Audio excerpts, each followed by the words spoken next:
asalaamu calaykum waraxmatullaahi wabarakaatuhu saaxiibayaal soo dhawaada maanta mararka qaar waxaa dhacda saaxiibayaal in haadiskigu ay kaa yaraato tusaale ahaan haadiskiga markaa soo gashay waxaad aragtay inay casaan noqotay iminka tusaalehaan haadiskigan 69 weeyaan imaha program caadiya just waxa weeyaan bahlan ku duubay so waxa weeyaan haddii ay haadiskigu kaa yaraato marar waxaa dhacday inaad u baahatid in haadiskiga kale aa ku biirisid oo tirahdid d-dii ama e-dii ama c-dii aan ku biiriyo oo markaa aad tirahdid okay mashiinka waa inaan dhaqo oo gebigiisa masaxo marar bay saasi dhacdaa marar waxaa dhacda saaxiibayaal mararka kalena waxaa dhacda in haadiskigani badato oo aad u baahatayna mid kale aad samaysatid ama partition kale aad samaysid tusaalehaan hadda c keliyaan haysanaayo e inaad u baahatid inaad samaysid c iyo d iyo p iyo f intaba inaad samaysatid oo aad kan ka jajabisid markaa waxaan ifahansiinayaa qaabka farsamada aad u samayn lahaydeen ayaan maanta practically idin tusi doonaa haddii aan la idmo marka saaxiibayaal marka koowaad waxaynu tegaynaa barta ay tahay control panelka markaan tagno waxaan la soo baxaynaa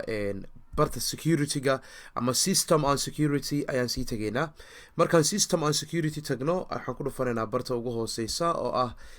administrative tools ayaan ku dhufanaynaa marhala kusoo dhufano oo aynu soo yaro weyneyno waxaa inoo soo baxayaa computer management defragmentation so waxaan ku dhufanaa barta ay ku taalo computer management ayaan double click siinaynaa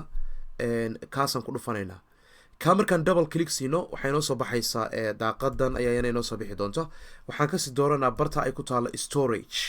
storage ayaan dooranaynaa oo waxaan tegaynaa storage haddii kaa xidhan tahayna fur haddii kala badso ee kalka saan leeyahay bafalaadha mouskayga so disk management ayaan kusoo dhufanayaa so waxaa ii soo baxaysa cajiiladaydii iyo partitioniskii aan haystay ayaa ii soo baxaya tusaaleahaan inta cajiiladood aan haysto cajiilada koowaad waa 70 g b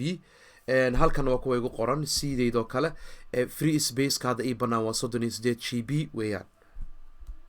codkaygu yaro xidhan yahay hargabsanaya raalli ahaada so waxaan yeelaynaa tan faraha badan ee siida ah ayaan ka jebinaynaa qayb oo aan ka saaraynaa saaxiibayaal right click baan siinaynaa shrink volume oo ah micnaheedu yaree volumeka tani a haysato ayaan yareynaynaa kadibna waxaan leenahay shrink volume ayaan ku dhufananaa waan sugaynaa inta uu soo baxayo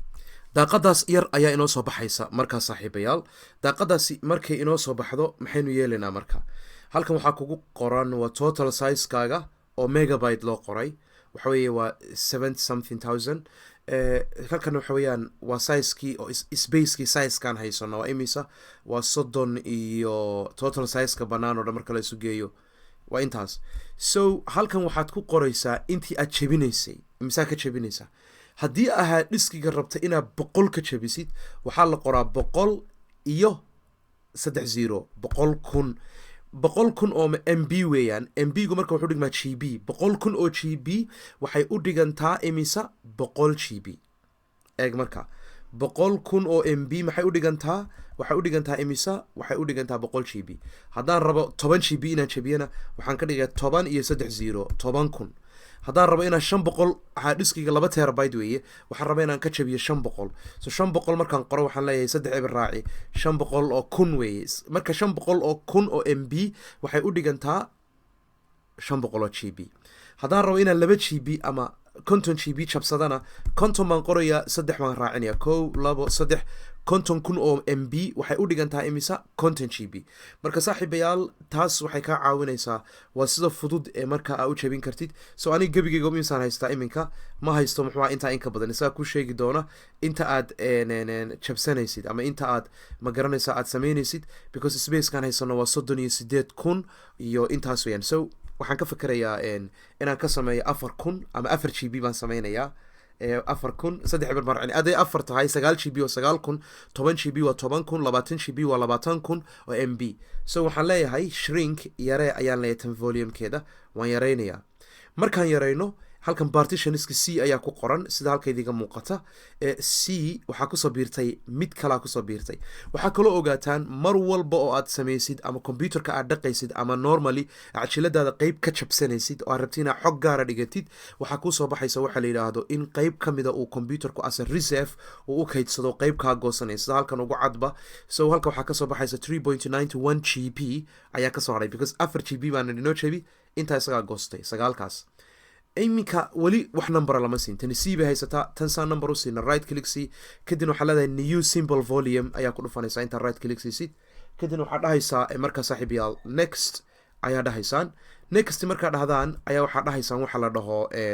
next ayaan sii dhahaynaa next baan sii dhahaynaa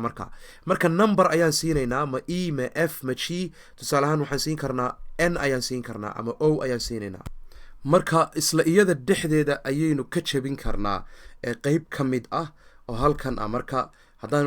waan sii jabin karnaa hadday tiro badan tahay oo tani waan sii jabin karnaa laakiin ma baahna iminka waxba waxaan leeyahay next kadibna number baan siinayaa tusaale ahaan l m n waxaan doono waxaan dhahayaa marka next ayaan dhahayaa next markaan dhaho wuxuu tusi doonaa formatka cajiladda waxay noqon kartaa fat cajiladda waxay noqon kartaa ntfs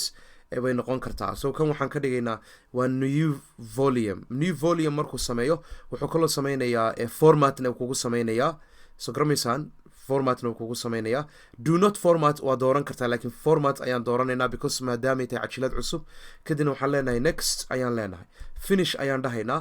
finish markaan saaxiibayaal dhahno cajilad cusub baa inoogu soo biiraysa meeshii oo ah new volume wakaas oo l ayaa la dhahaa tanna c baa la dhahaa tanna l ayaa la dhahaa haddii marka aynu soo tagno aynu computerkeenii eegno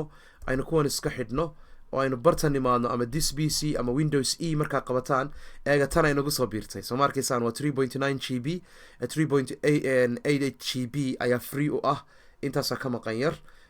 marka waka l ayaa la dhahaa magaceeda magac baa u bixin karta haddaad doonto new volume meesha ku taalay badbedeli kartaa hadda ma doonayo inaan masaxaan doonayaa isla meeshii ayaan kusoo noqonayaa halkanaan seedaan ku dhufanayaa maadaama ay seed u tahay hadda kan ma la extend garayn kara right click waa siin kartaa delete waa dhihi kartaa laakiin delete ha dhihin saaxiib waxaa ku dhufanaysaa seeda dusheeda right click baa siinaysaa kan marka waxaa lagu sameynayaa wax la yihahdo extend waan ballaarinaynaa so kan right click aan siino aan delete dhahno volumekaas delete volume yes baan leenahay markaan delete garayno ka hore waxay iska delete garaynin sida ay wax kugu jiraan waa kaynu samaynay baan delete garaynaya kaynu samaynay ayaan right click siiya delete baan idhi kasiida ee weynaa ayaan kusoo laabanayaa maadaamaan rabo inaan isaga extension ku sameeyo oo aan ballaadhiyo oo intuu aan ka jaray uu soo qaato extend ayaan ku dhufanayaa next ayaan leeyahay yaad ku ballaadhsanaysaa buu ku leeyahay yaad ku dhul ballaadhsanaysaa yaad ku durkaysaa kadibna waka waxaan leeyahay disk zero kala dhaho 4,000 oo mb ahaa waa kii 4 gb ahaa kadibna waxaan leenahay maxay next